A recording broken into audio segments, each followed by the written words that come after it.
En 7 p.m.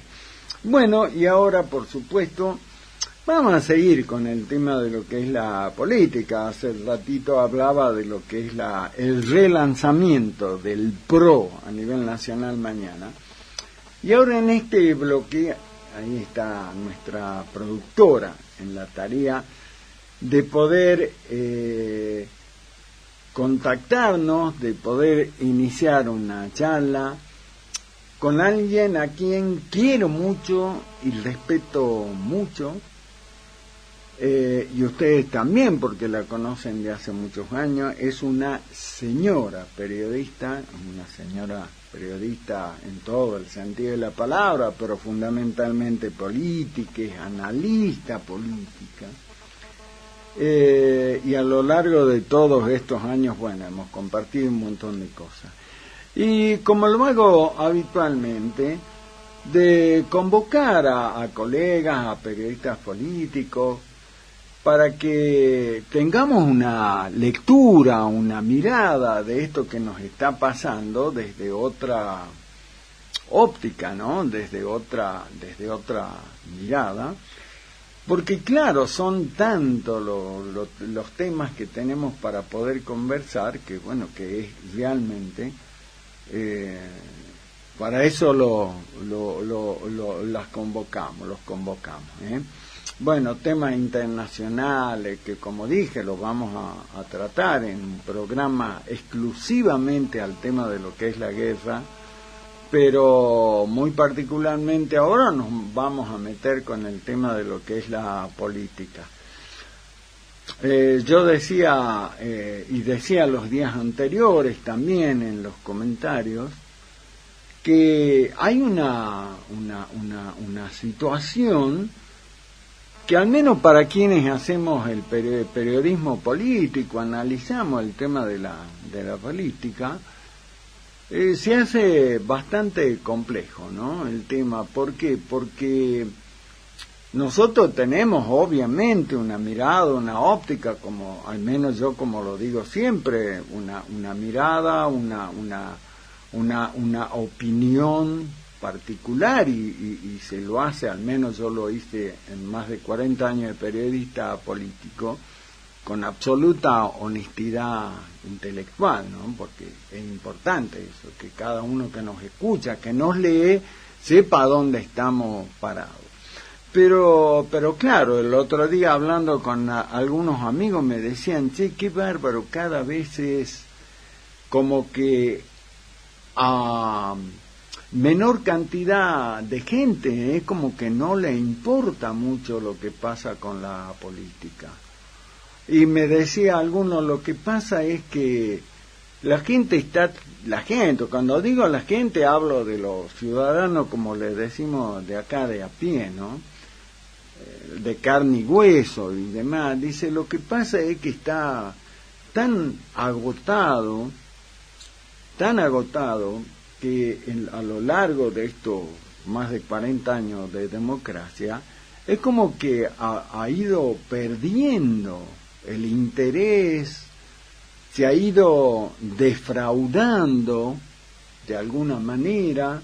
Alguien me decía, es que han mentido tanto en este tiempo, y ya no es que hagan referencia a dirigentes políticos de un determinado partido, ¿no? Bueno, lo que decíamos ahora es lo que ahora, con lo que comentaba al comienzo del caso Libra, de la criptomoneda Libra, y todo lo que vemos, cómo aparece comprometida la figura del presidente, su hermana, que es secretaria general de la presidencia.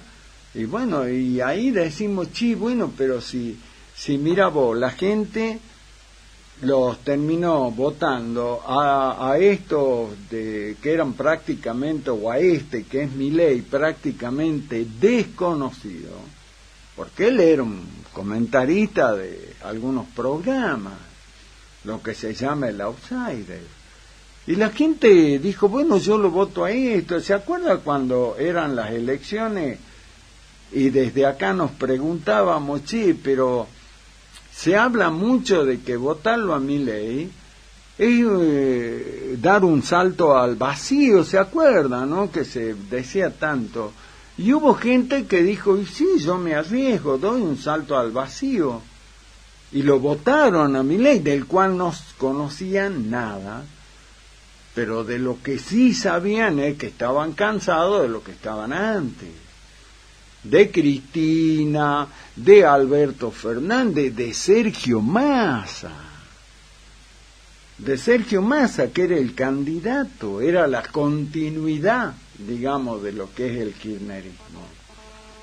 Y Sergio Massa, que era ministro de Economía, fue el que gobernó prácticamente los últimos 6 meses, 8 meses del gobierno de Alberto.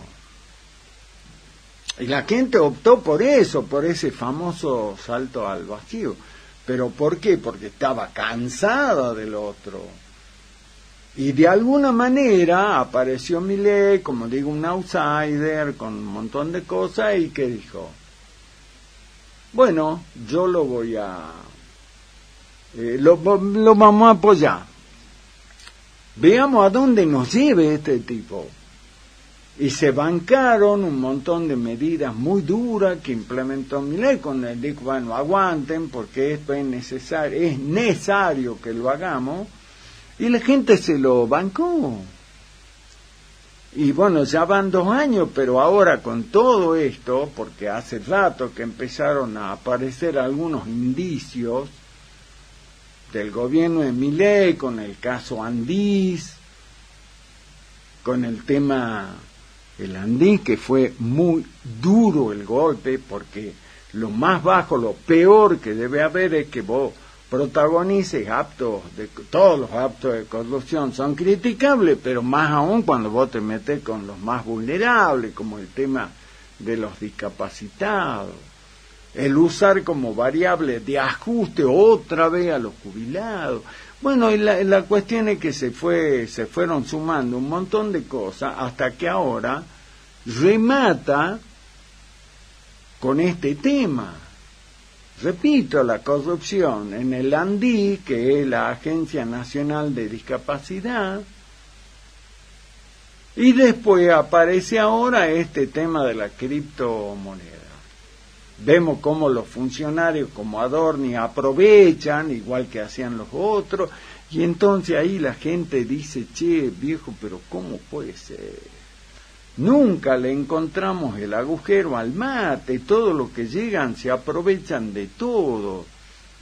Realmente es una cosa muy jodida. Y a partir de ahí, como digo, es que bueno, tengo muchos amigos que me dicen, sí, lo que pasa es que por lo general el ciudadano de a pie lo que hace es decir, bueno, no me interesa mucho el tema de la política, porque se sienten defraudados, pero bueno, vamos a ver, como yo digo siempre, a mí me gusta convocar a quien admiro, respeto, quiero mucho, colega, así que en este caso, con realmente mucho, pero mucho gusto, le voy a dar la bienvenida a alguien a quien ustedes conocen, porque la han seguido a lo largo de estos años, ¿no? En su labor periodística, en las tardes de Salta. Le doy la bienvenida a la señora Analía Machuca. Querida Analía, ¿cómo te va? Me va muy bien después de estos problemas de comunicación que tenemos. Che, no sé. Sí, me dice, qué bárbaro, porque ¿qué pasará? Parecería como que estamos en otros tiempos, ¿no? Bueno, lo importante es que ya estamos. Ocurre que permanentemente me dicen, te actualizamos el software, el programa desde que ahora te lo actualizamos, a la mañana temprano prendo y me dicen, ya está actualizado. Y cada vez me complico más.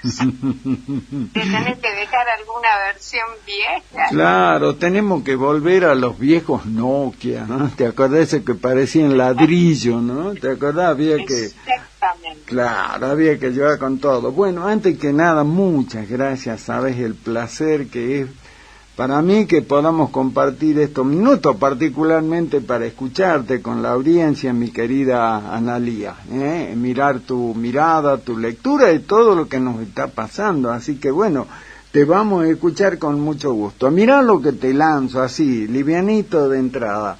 ¿Me podés explicar qué es este tema de Libra y el rol del presidente y su hermana secretaria general de la presidencia, Analía? Creo que es un tema bastante importante, que la justicia debiera investigar con muchísima seriedad, pero realmente se comienza a desconfiar de la justicia, de los organismos de control que tienen los gobiernos, porque no te olvides que esto pasó por la Oficina Anticorrupción y ahí quedó plantada. Uh-huh. Entonces, creo que es el momento de empezar a mirar con seriedad a la justicia y al sistema de control público, tanto a nivel nacional como en la provincia, porque siempre hay una cuestión que te está advirtiendo que algo no está funcionando bien. Tenés por caso, en estos momentos, hay una queja en la Cámara de Diputados porque la Comisión de Auditoría no está respetando la manda constitucional, que dice que todo aquello que tiene que ver con control público debe estar con una participación mayoritaria de la oposición. Y ahí viene un problema. ¿Qué es la oposición? Obviamente, creo que no merece mayores consideraciones aquellos que tienen una posición diferente. Pero generalmente la respuesta es que este tipo de comisiones hay que integrarla según la cantidad de miembros que tenga cada bloque en un cuerpo legislativo. Pero ¿qué ocurre? Está esa trampa de meter todo debajo de un mismo tinglado, pero a la hora de necesitar esta diferenciación se alimentan estos bloques que no representan nada. En la Cámara de Diputados, vos sabés lo que es todo salta. Claro. Cencismo, ya ni siquiera es justicialismo, cencismo. ¿Y qué es el otro bloque? Viva Salta, todo por Salta, no sé cómo se llama, el que preside Socorro Villamayor. ¿Qué es? ¿Es oposición o es una molestia, una dificultad, una barrera a la hora de integrar estas cosas? Claro, se dividen para hacer algunos, digamos, en los papeles aparecer como que es un bloque de la oposición y en definitiva se quedan con todo lo que le correspondería a una oposición en serio. Así es. Entonces ahí estamos. Es muy difícil poder establecer qué es lo que hacen los organismos de control. Estamos ante un caso en la provincia bastante preocupante, que por fin decidieron investigar el Fondo de Reparación Histórica. Han llegado al extremo de tener 2 cuentas generales de ejercicio sin tratar, porque estaba la cuestión del fondo, que son las del 18 y 19, con un informe de auditoría extraño. Entonces los legisladores no querían abordarlo. La auditoría no decía nada, ahí te lo mandé. Y ahora le entró una pasión por resolver eso. Bienvenida sea, más allá de la motivación que puede tener. Sí, claro. Particularmente en eso hemos coincidido muchas veces, Analía, de pedir justamente, ¿por qué? Porque es una obligación constitucional que se rinda cuenta de qué había pasado con esto, pero a pesar de las veces que se planteó no se escuchaba nada. Y ahora estamos ante este escenario donde aparece la figura de un auditor denunciado por el propio presidente de la auditoría, y la pregunta es, ¿y qué pasa a partir de ahora? ¿No hay un fiscal? ¿No hay nadie que recoge el guante, noticia crimen, como se llama, y avance con el tema Analía? Y yo creo que, y ahí viene la otra parte, la justicia.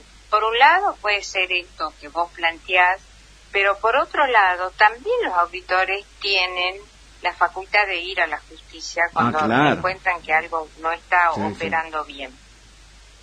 Y estamos hablando justamente de dos auditores que terminan mandato, Ferrari y Segura. ¿Cómo es? Segura, creo que sí, es Segura Alzogaray, creo que es así. Segura Alzogaray. Entonces, y ahí vienen los problemas. Segura Alzogaray, ¿era de la oposición o era oficialismo? ¿Quién lo propuso? ¿Cuál fue la fundamentación para proponer su nombre? Y todo acordate de esta auditora Elsa Maidana. Uh-huh. Sí. Oficialista, es oposición, ingresó a la auditoría como oposición, pero nunca había sido oposición. Perdón, te corrijo, Elcita Maidana. Elcita, claro. No, Elsa era su mamá, ella es Elcita Maidana. Como ocurrió anoche en la Cámara de Diputados cuando María Elena Davids Cornejo uh-huh. Le da la palabra Tuti Amat y le dice diputada Cornejo, y ella dice soy David. Claro. David Cornejo era su mamá. No, David es su papá. No, por Cornejo eso. Es su mamá. No, por eso digo, Cornejo era su mamá. Ella es David. Es su mamá todavía. No, todavía sigue. No. Ahí está, allá en el norte anda. Exacto. Bueno, ¿y qué hay que esperar frente a esto? Porque a mí me decían algunos, bueno, por fin, lo que vos comentabas recién, Analía, por fin se avanzó en este tema. Ahora algunos me decían, pero un jueguito, como se dice, para la tribuna, pero vamos a llegar a algo, vamos a conocer qué pasó, va a haber responsables, se van a tener que hacer responsables de esto. ¿Cómo lo ve al tema ese particularmente, Analía? Lo vemos muy vinculado a una cuestión electoral. Esto es, yo creo que Gustavo Sáenz está en un momento muy complejo. Su destino político. Uh-huh.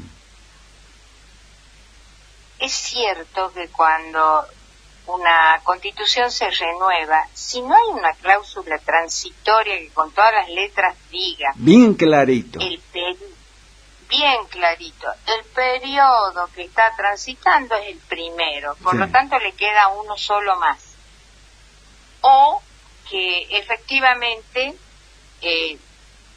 no diga nada y ocurre lo que está ocurriendo, que es lo único que hay. El discurso de Sáenz diciendo no necesito cláusula transitoria, para eso está mi palabra, uh-huh. ¿La va a poder sostener? Claro, bueno, eso termina siendo, perdona Analía, acordate vos, algunos dicen el pez por la boca muere, pero hay anteriores antecedentes que también pasó lo mismo. No importa, esto es como cada vez que alguien dice hay corrupción en el gobierno libertario, inmediatamente salta alguien y dice, ¿y ustedes de qué hablan? Claro. Si ustedes eran corruptos, ahí está también. La máquina referente, con pulserita. Sí. Claro. Entonces, no, la palabra alguna vez tiene que valer. Y Gustavo Sáenz dijo, esto es 2 periodos y te vas a la casa o a donde sea, pero ya está, entregás. Entonces, ¿qué ahora va a inventar esa extraña ecuación que hizo Guillermo Martinelli cuando fundamentó el tercer periodo de Juan Carlos Romero? ¿Te acordás? ¿Te acordás? No me acordaba quién era, pero lo acaba de nombrar. Fue la negación de la Guillermo Martinelli, la claro. negación de la filosofía, Sí. la negación de la política. Fue una cosa espantosa. Y ahí quedó el tercer mandato autorizado en una convención donde se aclaró qué significaban 2 periodos. Una cosa extraña también. Pero no por cobijarse en estos artilugios para los que la política no tiene ningún pudor y la justicia no tiene ninguna intención de contradecir a quien ejerce el poder circunstancialmente, Claro.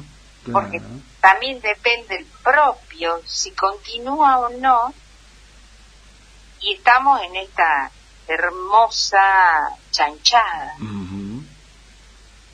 Vos fijate a los extremos que se llegan.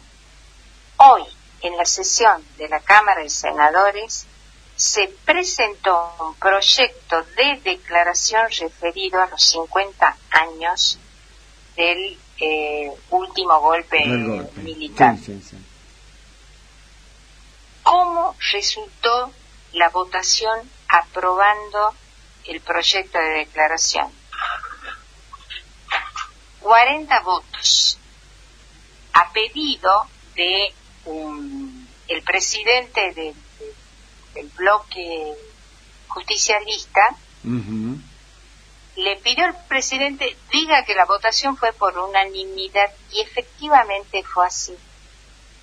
40 votos a favor, 20 abstenciones, ningún voto en contra. Las 20 abstenciones eran de los libertarios. No pudo la política resolver algo que la sociedad ya lo resolvió. A ver, para, detenete un minuto ahí, mi querida Analía.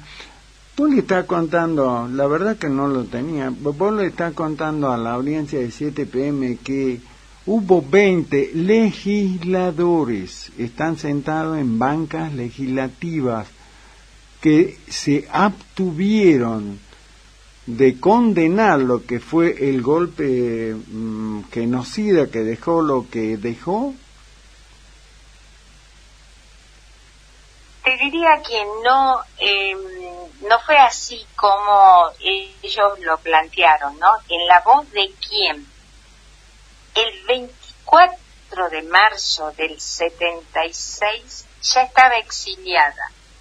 Volvió y le salvó la vida el andamiaje del poder que podía proteger a algunos y a otros no. Se olvida que incluso fue presa y la salvaron. Patricia Bullrich no asume que hubo una dictadura que la podría haber pasado a Barajas. Aunque no diga nada, estar 2 días presa en esas condiciones no la tiene que haber pasado bien. No lo va a reconocer nunca, porque ahora está en el otro bando. No, claro. Pero yo esperaba que la política, ante una definición que ya la sociedad ya está. Ya está de la mano de Alfonsín la resolvió, mantenga esa decisión. No siguen dando vueltas y no, bueno, pero en alguna medida tenían razón, porque la declaración que se aprobó hablaba de memoria, verdad y justicia, que adjudicándole esto que es algo que la sociedad hizo suya al kirchnerismo, lo cual es injusto, convengamos. Néstor y Cristina no fueron grandes defensores de los derechos humanos en ese tiempo. En esa época, haciendo su fortuna, cuando lo perseguían a los argentinos, pero particularmente a la dirigencia política, bueno, había abogados que presentaban habeas corpus, le ponían el cuerpo al tema, pero los Kirchner, Néstor y Cristina no fueron de eso. Estaban ejecutando, claro, la 1050. ¿Te acordás de la 1050? Claro, ellos entonces después se disfrazaron, pero de todas maneras, por lo menos, se salvó parte. Yo creía que la política hoy iba a salvar todo, no, y lo puso en evidencia, y esto hay que tenerlo en cuenta, especialmente a la Patricia Bullrich, que si hay una política nefasta es esta mujer. No, sin duda. Que su carrera sinuosa la hizo. Hace poco leía que en realidad está esperando un peronismo que le venga bien, porque ella va buscando ese peronismo. Empezó con los montos, claro, y en algún momento capaz que, entonces están diciendo capaz que los libertarios son el verdadero peronismo. Claro, capaz que sí. Yo la nombraba antes de empezar a charlar con vos y decía que porque mañana se relanza el PRO, y yo decía pensar que Patricia Bullrich ligó todos los insultos y las descalificaciones de Milei, las peores, porque dijo que ella ponía bomba en los jardines de infantes, y hoy es la militante número 1 de Milei, ¿no?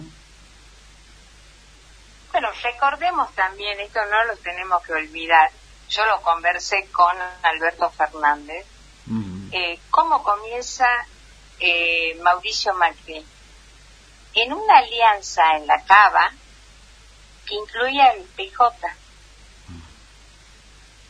O sea, acá están todos contaminados. No sé si hay alguien que sea puro. No sé. Qué increíble esto, ¿no?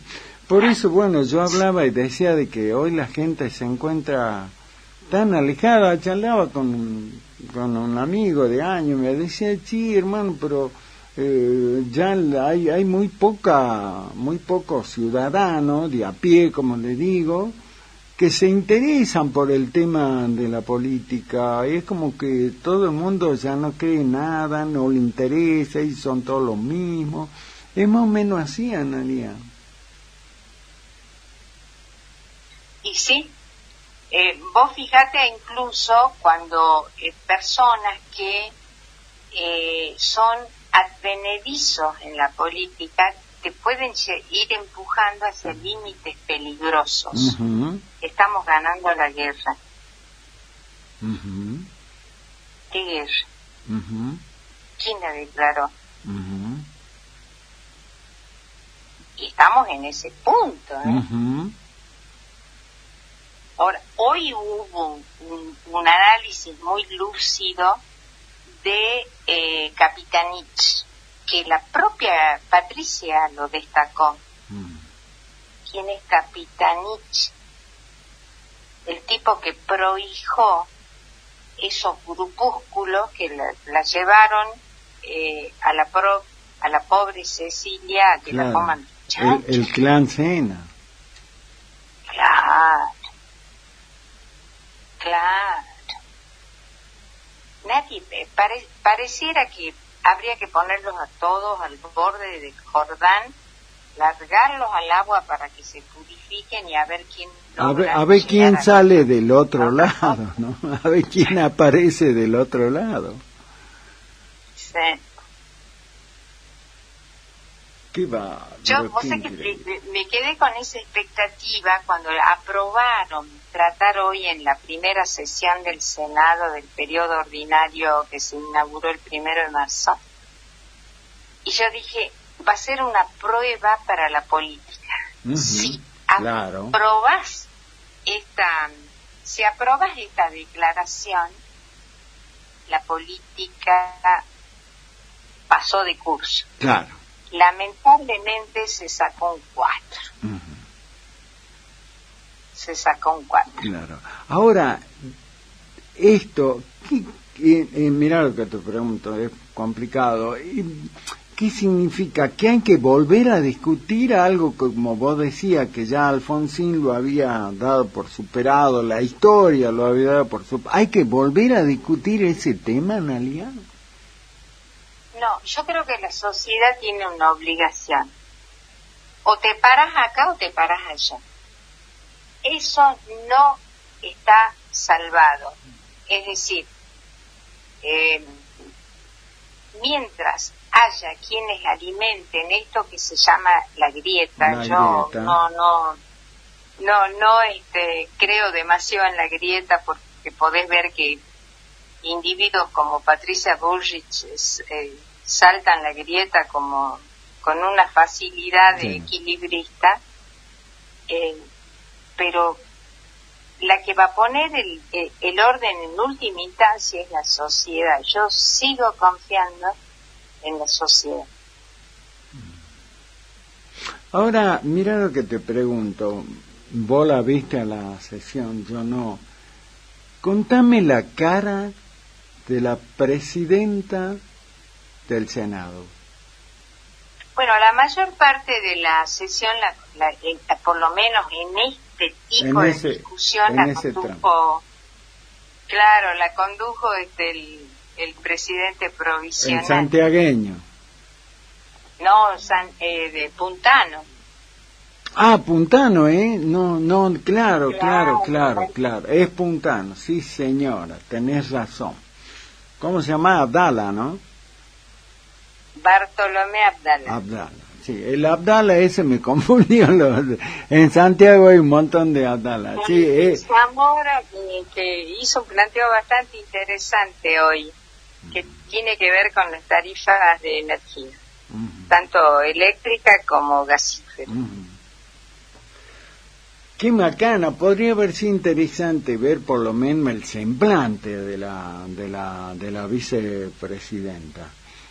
Bueno, pero fíjate que ojo, la presidenta del Senado manejó muy inteligentemente todo, no impidió nada, favoreció todo.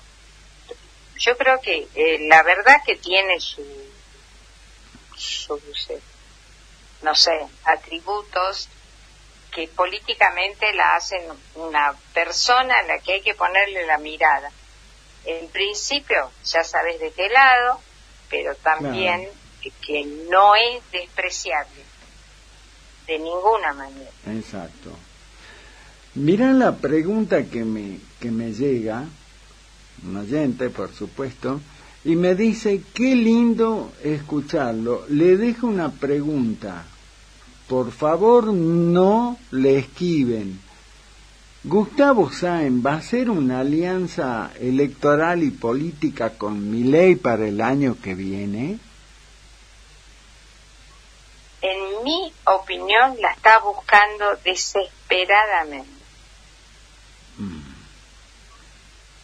Ojo, con algunas probabilidades de que sirva, ¿no? Es decir, vos tenés que en estos momentos está totalmente desatada la carrera electoral. Sí, claro. Y totalmente desatada. Sí. Y la Libertad Avanza está buscando de qué manera se fortalece. Por ejemplo, ellos saben que en Capital no hay con qué darle. Sí. Entonces, si te pones a pensar, pueden ganar el municipio. La intendencia. Sí. ¿Les alcanza eso? Yo creo que si se esfuerzan un poquito, también pueden pretender la gobernación. Porque no hay demasiados candidatos. ¿A quién vos lo pondrías de gobernador? No, el tema está particularmente, digamos, en la Libertad Avanza, bueno, está el candidato eterno, que lo conocemos de siempre, Analía, que se llama Alfredo Olmedo, claro, el Cepillo Olmedo, pero creo que en base a la realidad real, como dicen, creo que no va a aparecer. Y aparece ahí particularmente la figura de la senadora Orozco. Y después de este lado, bueno, está el tema de esto que vos hablabas de Gustavo, pero y ¿hay algún otro nombre? Yo por ahí escuché algún otro nombre, dice, bueno, pero podríamos ver una alternativa, digamos, una rueda de auxilio, pero me parece bastante... No, creo que van a jugar una sola ficha ahí nomás, la de Gustavo nada más. Al menos hoy. Al menos hoy. ¿Qué motivación tiene cada uno? Es decir, si Gustavo no va al tercer periodo, ¿qué le queda? Y el año que viene lo que le quedaría es una banca en la Cámara de Diputados de la Nación, porque senador hay que esperar 6 años. Que tuvo la oportunidad y la dejó. Claro, la tuvo el año pasado. Claro, son 6 años. Son 6 años. Podría haber dicho, pero bueno, sacrifico 2 años de gobernador y me aseguro 6 años de senador. Claro. Pero no solo por lo que significan los 6 años sentado en la banca, sino por lo que significa políticamente ser un gobernador y luego senador de la nación. Sí. Bueno, pero así eso ya pasó. Eso pasó. O sea, ahora lo que queda ahí políticamente, como digo, en una banca, en diputados nacionales. Y la otra es... Bueno. ¿Vicegobernación de presidencia? Vos sabés que me lo plantearon hoy, me lo preguntaron hoy, me dijeron, che, ¿vos creés que hay alternativa que Gustavo pueda ser el candidato a vice de Milei? Y no lo conozco, no sé, escuché por ahí dando vuelta. Ahora, me parece muy difícil de concretar por lo que pasaría puertas adentro de la Libertad Avanza, sobre todo, no afuera, sino adentro de la casa. Yo lo que te puedo decir, Daniel, es que para pensar en esa fórmula tenés que tener mucho coraje. No, por eso digo, pero... Y Gustavo no es precisamente corajudo. No, pero yo más que... ¿Sabe dónde veo yo más el problema en eso? En una resistencia que se daría de manera muy así, talibán, llamarle si quiere, adentro de la propia Libertad Avanza, ¿no? Vos fíjate la resistencia que hay acá en la provincia a un eventual acuerdo político electoral para el 2027, donde Gustavo pudiera ir por un tercer mandato en un acuerdo con Milei. Acá los libertarios se cortan las venas con una galletita. Lo que hay, en definitiva, es mucho hambre y pocos panes. Mucho diablo y poca agua bendita, como decían las abuelas, ¿te acordás? O sea, hay tal hambre que los cargos no alcanzan. No, claro. Ni siquiera los AP alcanzan. No, claro. Qué bárbaro, ¿no? Qué bueno. Mirá cuánto falta para las elecciones, más de un año, pero es como y vos hablamos decís. de electoralismo cuando hay un montón de gravísimos problemas que resolver. Pero por supuesto. En la educación, en la salud, en la seguridad. Hoy en el acta del Consejo Deliberante figuraban los pedidos de distintas zonas de la ciudad, demandando que se tomen medidas para asegurar la seguridad. Sí. Y hablemos de la salud rebasada por donde la mires, de la educación, una escuela que ha hecho turnos para dar clases porque se les cayó el techo de varias aulas, acá, en la capital, en un barrio. Hay problemas gravísimos que no se resuelven y no se van a resolver con un manejo amañado de la comunicación. Daniel, nunca tuvimos un esquema de comunicación más perturbado que el actual. Ayer simultáneamente se publicaba el éxito de un programa de telesalud mental en el marco del Consejo Federal de Drogas, y en la Cámara de Diputados se desató un debate intenso respecto de la necesidad de dar soluciones a los problemas de adicciones que hay hasta en el pueblo más lejano y miserable que se te ocurra. Entonces, ¿quién miente? ¿El parte de prensa de la Secretaría de Prensa y Difusión o el debate de diputados? Qué bárbaro. Te comento, me das pie para que te haga un breve comentario de esto. Vos sabés que gente que conozco, que hace muchos años vive en los barrios, me decían, de lunes a viernes, el tema del hambre, hambre de la gente en los barrios es una cosa, pero llega el fin de semana y se agudiza, es como que de lunes a viernes, no sé, te la rebusca como podés, pero vos en tu casa algo comés, pero llega el fin de semana y dice que se agrava profundamente el tema, Analia. Hambre, bueno, ¿no? Hambre. Y ahora, con esta decisión del Gobierno Nacional de eliminar programas sociales, por supuesto, asistencialismo, sí.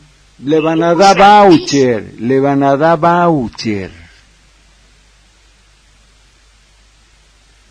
No, esto es tremendo. Están pensando desde el Partido Obrero presentar un recurso de amparo. Claro. Lamentablemente van a terminar de entender que la justicia no es el camino. Qué increíble. Bueno, me quedé sin tiempo. Analía, ve con qué cantidad de temas tendríamos para seguir charlando, vaya a saber hasta qué hora. La idea será en la medida en que puedas, que tengamos un poco más. Tengo un montón de mensajes, te mandan besos, abrazos, qué sé yo. En verdad hay un montón. Está ahí el pelado Sánchez, a ver, está el pelado Sánchez mandándome saludos. No, porque se copa tu programa, ¿no? No, claro, bueno, no, planta permanente el pelado, ¿no? El chajá es planta permanente, así que bueno, no, veremos, por supuesto, qué fantástico sería poder ampliar, hacer una mesa más amplia con esta, así que bueno, mi querida Analia, muchísimas gracias, sabes el gusto, el placer que es para mí, para que comparta con la audiencia, así que nada, el cariño, el respeto de toda la vida. Gracias, mi querida.